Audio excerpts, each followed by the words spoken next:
Hi, it's Quanfi.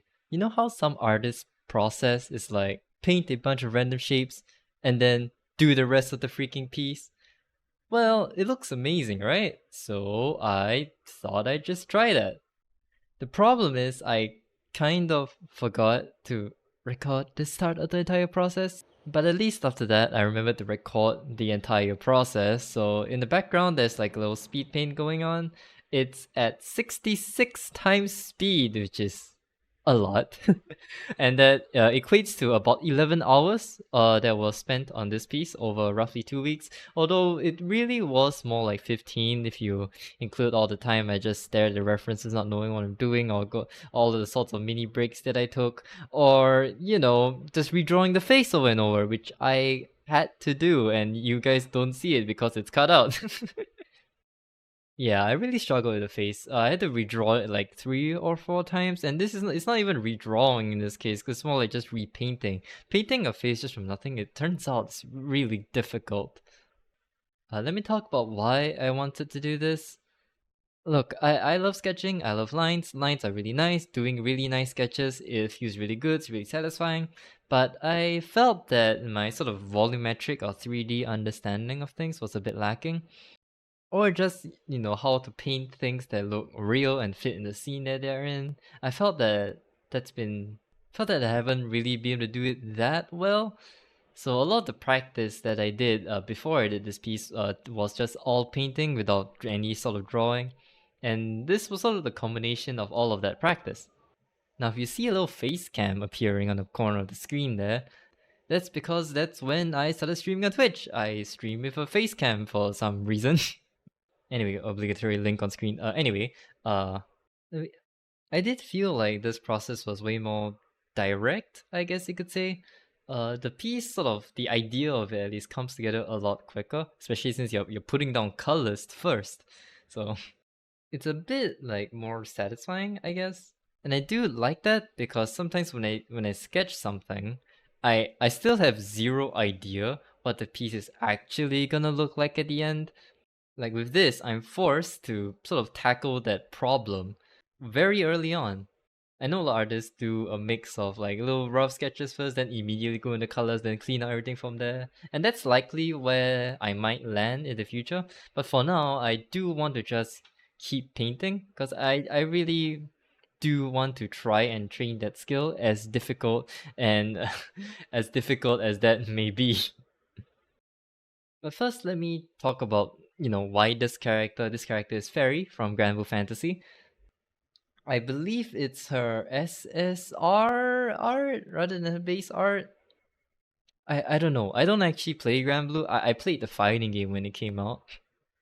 And this character was the bane in like the released GBVS Fairy, the worst character ever. Like she's a zoner with a long ass whip, but then she can also, do weird aggressive setup plays and has an instant overhit and can DP you when you go in. Anyway, that's a separate discussion. Drew Ferrick, because I really liked the design as much as I hated playing against her back in the fighting game. And also because she appeared in the Atroba prompt list. Atroba is like and it's like yet another prompt list, but this one is by Artgerm. And I believe Fairy is on day 20.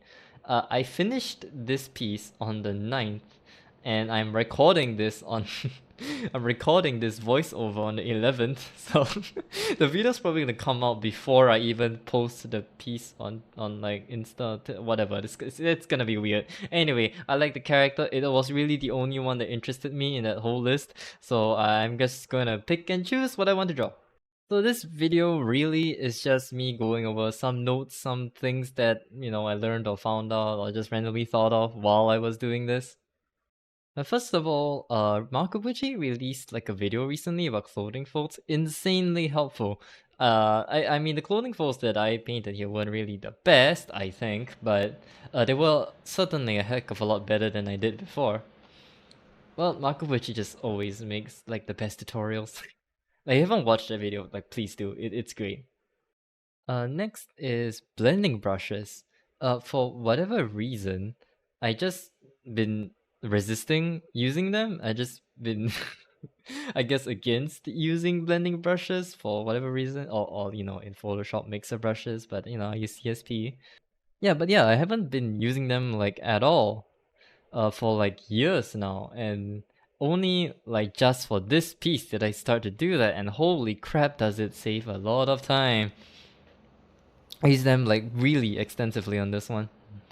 So what I would do previously, it's like the basic, day one painting, digital painting tutorial thing, where you sample the color and then paint over it. If you use your brush, then you sample the color in between, then you paint over it, then just do that ad infinitum.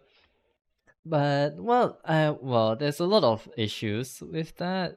Sometimes it's really hard to get the soft edges that you want with that process, especially if you like to use the basic circle opacity brush that I like.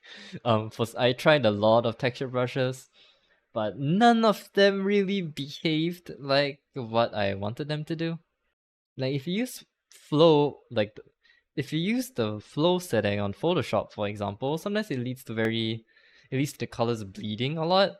And if you use opacity, which is like the sort of brush behavior that I like, it will lead to some really nasty overlapping that really just kind of doesn't look that great.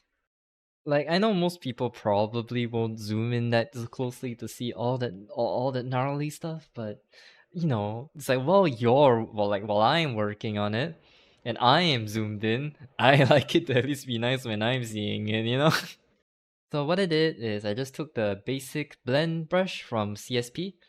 I just like slapped on some random paint, like the sort of painterly-ish texture on it. I don't even know if the texture does anything, to be honest. But well, it feels nice. It looks nice when I'm using it. So that's what I did. So using it for a bit, you can't just like randomly scribble the mixer brush into the transition. You have to be a little bit more. You gotta have a little bit more finesse than that. The best way I think to use a bending brush like this is you just paint, just a spot of paint, and then you use the blending brush to sort of blend out one edge, sort of going along the transition like this. And it's really nice. It gives you a nice mix of soft and hard edges, so that everything doesn't just looks all like freaking bleeding like AI art used to look like. And also a shout out, although I didn't really use it in this piece, I believe, but the blur brush in CSP it's really good. You need like a soft airbrushy transition.